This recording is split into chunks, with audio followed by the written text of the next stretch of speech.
বন্ধ্যাত্বের আধুনিক চিকিৎসা পদ্ধতির কথা, কাউন্সিলিং যখন আপনারা করে থাকেন তখন রোগী যারা রয়েছেন কিংবা রোগীর সাথে যারা স্বজন রয়েছেন তারা একটি প্রশ্ন বারংবার করেন যে সাফল্যের পরিমাণটি কেমন হবে, সেটি প্রথমবারের ক্ষেত্রে কিংবা পরবর্তী সময়ের ক্ষেত্রে সেটি আসলে কেমন হয়ে থাকে? সাফল্যটা প্রথমে ডিপেন্ড করে মেয়ের এজ, মেয়েটার বয়সটা কত, এবং হাজবেন্ডের বয়সটা ডিপেন্ড করে না। হাজবেন্ডের স্পার্ম কোয়ালিটিটা ঠিক থাকলেই মোটামুটি।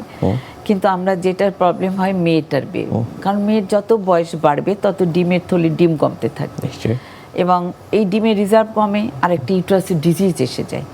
তো আমরা যত ইয়াং এজ মেয়ের, যদি মেয়েটার টিউবাল কজ মানে বয়স কম বাট তার টিউবের প্রবলেম, এই কারণে বাচ্চা আসছে না, অথবা তার হাজব্যান্ডের স্পার্ম কম, এরকম অল্প বয়সী মেয়ে যার ইউট্রাসে কোনো রোগ নাই, এদের ক্ষেত্রে সাকসেস অনেক বেশি। কারণ এর ওভারিয়ান রিজার্ভ ভালো এবং ইউট্রাসে রোগ নাই। এই দুটো ফ্যাক্টরেই তার সাকসেস রেট 70-তে নিয়ে চলে যাচ্ছে। কিন্তু ইনি যদি এইরকম লেডি যার বয়স ধরেন 40 এবং এই বয়সে তার ওভারি রিজার্ভ মানে ডিমের পরিমাণ খুবই কম, যেটাকে আমরা এমএস দিয়ে এই টেস্টের মাধ্যমে মেজার করি, সেখানে আওয়ার সাকসেস রেট ইভেন আমরা 40-তে এসে 8-12%।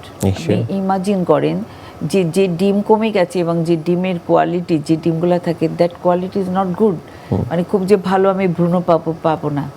এই কারণে ওইখানে সাকসেস রেট অনেক কম, 10 হার্ডলি 20%। যত এজ বাড়বে তত সাকসেস রেট কমছে। তো এটা ফিমেলের এজ এবং ইউট্রাসে ওই টাইমটা 40 আসলে বিভিন্ন রোগ চলে আসছে ইউট্রাসে, যেমন ইউট্রাসে অ্যাডিনোমাইসিস, ইউট্রাসে ফাইব্রয়েড, এন্ডোমেট্রিওসিস, ইউট্রাসের ভিতরে পলিপ, এই রোগগুলো চলে আসে। তো এই জন্য আমরা সবসময় বলি আপনার যদি আইভিএফ এর প্রয়োজন হয়, ডক্টর জেনারেল যারা প্র্যাকটিশনার গাইনির, আপনারা ডিলে করবেন না, পেশেন্টকে আর্লিতেই ট্রান্সফার করেন ফার্টিলিটি স্পেশালিস্টের কাছে, যেটা আমরা ওকে সাকসেসটা বেশি দিতে পারি। কিন্তু এখানে যে সমস্যা, আমাদের কাছে ম্যাক্সিমাম পেশেন্ট আসে, বিং এ ফার্টিলিটি স্পেশালিস্টে বলছি, যে পেশেন্ট আসে আসলে অনেক ডাক্তার দেখিয়ে এবং 10-15 বছর পার করে যখন আসে তখন তার বয়স, ডিজিজ, ডিমের থলি রিজার্ভ কম, অনেক ফ্যাক্টর, তার সঙ্গে তার প্রেশার এসে যায়, ডায়াবেটিস এসে যায়। তো আমরা সেই সাকসেসটা ওইভাবে তখন আর তাকে অত হবে না, সেটা আমরা তাদের বুঝিয়ে বলি যে আপনার সাকসেসটা আসলে এক্সপেকটেশন অনুসারে হবে না। তো এটা যেহেতু বিকল্প আর কিছু নাই, এটা একটি এক্সপেন্সিভ ট্রিটমেন্ট, আবার অনেক কাপল পারে না, অর্থনৈতিক সমস্যা, এই চিকিৎসাটাও নেওয়ার সামর্থ্য তাদের থাকে না, তখন অবশ্যই ডেফিনেটলি আমরা কষ্ট পাই যে কাপলটার জন্য আমি কিছু করতে পারলাম না। তো সেটাও আমাদেরকে মেনে নিতে হয়, বোঝাতে হয়।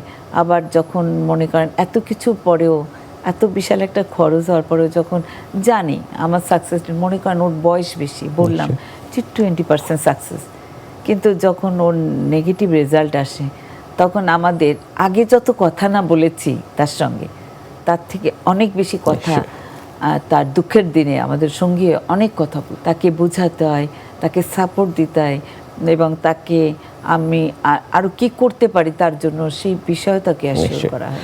বন্ধ্যাত্বের আধুনিক চিকিৎসা পদ্ধতির এই বিষয়গুলো নিয়ে আপনার কাছ থেকে আরও শুনবো, তবে তার আগে আমাদের এই অনুষ্ঠানে একটি নিয়মিত সেগমেন্ট হচ্ছে বিভিন্ন খাদ্যের পুষ্টি গুণাগুণ সম্পর্কে আমাদের দর্শকদের জানিয়ে দেয়া। প্রিয় দর্শক, দেখছেন স্বাস্থ্য প্রতিদিন। কথা হচ্ছিল খুব গুরুত্বপূর্ণ একটি বিষয়, বন্ধ্যাত্বের আধুনিক চিকিৎসা পদ্ধতি নিয়ে। অনুষ্ঠানের পর্যায়ে দেখে নেব বিভিন্ন খাদ্যের পুষ্টি গুণাগুণ সম্পর্কে আমাদের পুষ্টিবিদের কাছ থেকে।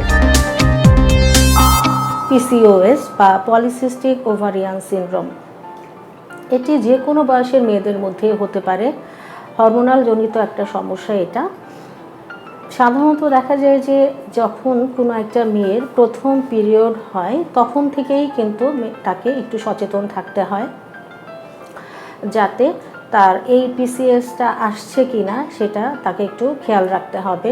পিসিওএস যখন হয় তখন আমাদের শরীরের মধ্যে বা আমাদের বডিতে, পিসিওএসের কারণে আমাদের বডিতে হরমোনাল কিছু চেঞ্জেস দেখা যায়, যার ফলে ইরেগুলার পিরিয়ড হয়, আনওয়ান্টেড হেয়ার হয়, প্রচুর পরিমাণে হেয়ার ফল হয়, স্কিন ড্যামেজ হয়, অনেকের মুখে অ্যাকনি বা ব্রণ দেখতে পাওয়া যায়, আর মেটাবলিজম স্লো হয়ে যাওয়ার কারণে ওজনটা অনেক বেড়ে যায়। এছাড়াও কারো কারো ক্ষেত্রে আবার হিমোগ্লোবিন কমে যাওয়ার প্রবণতাও দেখা যায়। ওয়ার্ল্ড ওয়াইডই এই পিসিওএস এর ট্রিটমেন্টে একটা জায়গাতেই ফোকাস করা হয়, সেটা হলো এই যে ওজন বেড়ে যাওয়া, এই বেড়ে যাওয়া ওয়েটটাকে কন্ট্রোলে রাখা। ওজনটাকে যদি বাড়তে না দেওয়া যায় এবং এই বেড়ে যাওয়া ওজনটাকে যদি খুব সুন্দর করে কন্ট্রোলে নিয়ে আসা যায়, তাহলে কিন্তু পিসিওএস থেকে কিওর হওয়া সম্ভব। অন্যদের ক্ষেত্রে ক্যালোরি কন্ট্রোল করে যেভাবে ওয়েট রিডিউস করাটা একটু সহজ হয়ে থাকে, কিন্তু এই পিসিওএস রোগীদের ক্ষেত্রে ওয়েট কন্ট্রোল করাটা একটু ডিফিকাল্ট হয়, অর্থাৎ তাদেরকে কিন্তু একটু বেশি এফোর্ট দিতে হয়। কারণ হলো তাদেরকে অনেক বেশি অ্যাক্টিভিটি বাড়াতে হয়, অ্যাক্টিভিটি লেভেলটা তাদের সবসময় যাতে হাই থাকে সেটার দিকে খেয়াল রাখতে হয়। রেগুলার তাদেরকে 1 ঘন্টা করে ফিজিক্যাল এক্সারসাইজ বা ব্যায়াম করতে হবে এবং এই লাইফস্টাইলটাকে যদি মডিফিকেশন করা যায় আর যদি ফুড হ্যাবিটটাকে চেঞ্জ করা যায়, তাহলে কিন্তু পিসিওএসটা কিওর করা সম্ভব। পিসিওএস যদি কিওর করা না হয়, তাহলে অনেক ক্ষেত্রে এটা ইনফার্টিলিটির কারণ হয়ে দাঁড়ায় এবং কখনো কখনো কিন্তু ইউটেরাস আর ওভারির অনেক ধরনের সমস্যাও তৈরি করে, যার ফলে লাইফস্টাইল পরিবর্তনের মাধ্যমে এবং ফুড হ্যাবিট পরিবর্তনের মাধ্যমে কিন্তু পিসিওএসকে সম্পূর্ণভাবে নির্মূল করা সম্ভব। এই ক্ষেত্রে তাদের ডায়েটারি মডিফিকেশন দরকার। ডায়েটের ব্যাপারে বলবো যে পিসিওএস পেশেন্টদেরকে অবশ্যই ডেইরি প্রোডাক্টগুলো অ্যাভয়েড করতে হবে, তাদেরকে সুগারি যে কোনো আইটেম খাবারের তালিকা থেকে বাদ দিতে হবে। প্রত্যেকেরই দেখা যায় যে বেভারেজ বা সফট ড্রিঙ্কস খাওয়ার খুব প্রবণতা থাকে। এই যে সফট ড্রিঙ্কস খাওয়া, এগুলো বন্ধ করতে হবে। ফ্রাইড খাবারগুলো বন্ধ করতে হবে। প্রসেস খাবার, ট্রান্স ফ্যাটযুক্ত খাবারগুলোকেও কিন্তু পিসিওএস রোগীদের ক্ষেত্রে খাবারের তালিকা থেকে বাদ দিতে হবে। তাদেরকে সবসময় ফ্রেশ এবং ন্যাচারাল যে খাবারগুলো আছে সেগুলো পিক করতে হবে এবং ঘরে তৈরি করে খাওয়া যায় এই জাতীয় খাবারগুলো তাদের সবসময় খাবারের তালিকায় রাখতে হবে।